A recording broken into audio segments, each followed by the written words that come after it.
Alright guys, quick update. The first thing is that the mat has been in here for about 4 or 5 days.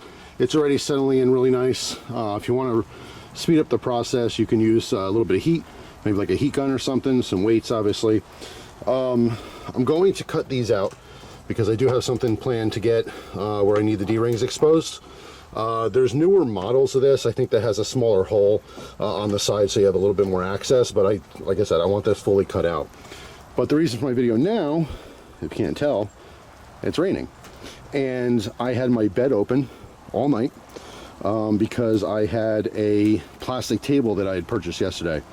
And I didn't know it was going to rain, so it was open all night. And of course, this just filled with water. All right, so just something to consider because this has a lip. It makes it nice and easy for cleaning. If you have dirt, rock, that kind of thing, you could slide the whole thing out to clean it. However, it will also retain that water. All right, so what I want to do is obviously get this out of here. It's not going to damage anything sitting on this, but I just don't like the idea of my truck bed having a bunch of water in it. So something else to consider. And the last thing to note is that right here, there's a spot for their logo, all right, to go, just like this, and there's adhesive on it.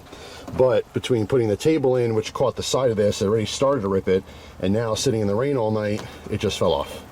Not a huge deal at all. I don't really care about that. I'll probably remove the rest of this adhesive once it's dry. But you know, could be a positive or a negative. If you like the logo, you know, you might want to glue that on better once you get it. If you don't like the logo, it comes right off, so you don't have to advertise. It's really up to you.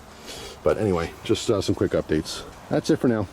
Thanks for watching. Hope you guys have a great day, and I'll see you tomorrow with a brand new video. Take care.